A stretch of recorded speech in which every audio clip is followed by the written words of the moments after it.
এটা কিন্তু পরীক্ষায় আসে, কিন্তু বারবার বলছি, এক মৌলিকও নয় যৌগিকও নয়। কেন? দেখো তোমাদের কি বলেছি, মৌলিক সংখ্যা হতে গেলে, মৌলিক ভালো করে বোঝো, মৌলিক যদি হয় তার উৎপাদক বা গুণনীয়ক দুটো হবে। আর যৌগিক হতে গেলে তার উৎপাদক বা গুণনীয়ক দুইয়ের বেশি হবে।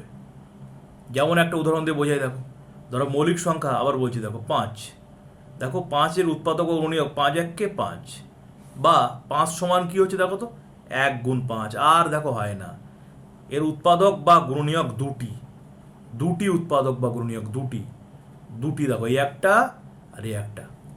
আর এটা যৌগিক, দেখো ভালো করে খেয়াল করো, যৌগিক দেখো ভালো করে দেখো, যৌগিক ধরো সাপোজ ধরলাম আমি 6, দেখো তো 6কে কী করলে হবে, দেখো 6কে করলে ভালো করে খেয়াল করো, 6কে যদি আমি 6কে দেখো 2 দিয়ে ভাগ যাবে, 2 দিয়ে করলে কত হয় 3 × 2 = 6।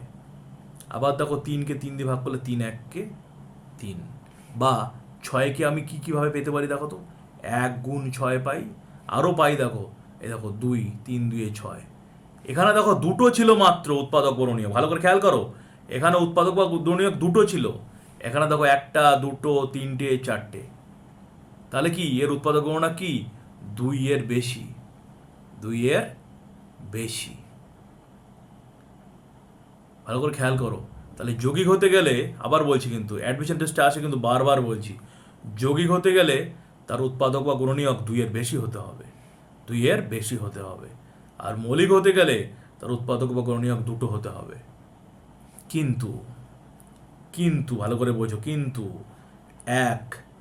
এককে আমরা কীভাবে পাই, 1 × 1, বা এই যে 1 তাহলে এর উৎপাদক ও গুণনীয়ক কটা হলো, এর উৎপাদক গুণনীয়ক একটা হলো, 1 পিস।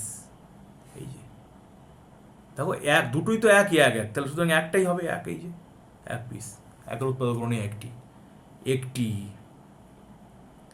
একটি উৎপাদক বা গুণনীয়ক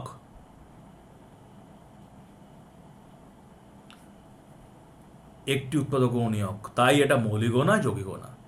তাহলে পরীক্ষায় যদি কীভাবে লিখবে, যে এভাবে লিখবে, মৌলিক সংখ্যা হতে গেলে তার দুটি উৎপাদক বা গুণনীয়ক হতেই হবে, যৌগিক সংখ্যা হতে গেলে 2-এর বেশি উৎপাদক বা গুণনীয়ক হতেই হবে, কিন্তু 1-এর উৎপাদক বা গুণনীয়ক মাত্র একটি, বলে ব্র্যাকেটের মধ্যে দেবে 1 = 1 × 1। তাই 1 মৌলিকও না যৌগিকও না, 1 একটি পূর্ণ সংখ্যা বা একটি পূর্ণ স্বাভাবিক সংখ্যা বা পূর্ণ সংখ্যা। তাহলে 1 একটা সংখ্যা, স্বাভাবিক সংখ্যা মাত্র একটা, 1 মৌলিকও না যৌগিকও না, 1 একটা বিজোড় সংখ্যা, 1 একটা পূর্ণ সংখ্যা, 1 একটা স্বাভাবিক সংখ্যা, কিন্তু 1 মৌলিকও না যৌগিকও না। বোঝা গেছে? তাহলে 1 থেকে যদি পরীক্ষা প্রশ্ন আসে মৌলিকও নয় যৌগিকও নয় কেন, এইসব ব্যাপার পরীক্ষায় কিন্তু আসবে, আবার পরে আমি বলে দেবো পরীক্ষার আগে। আমার মাথা ঢুকেছে কি ঢোকেনি বলো, ইয়েস অর নো? ঢুকেছে স্যার, ঢুকেছে।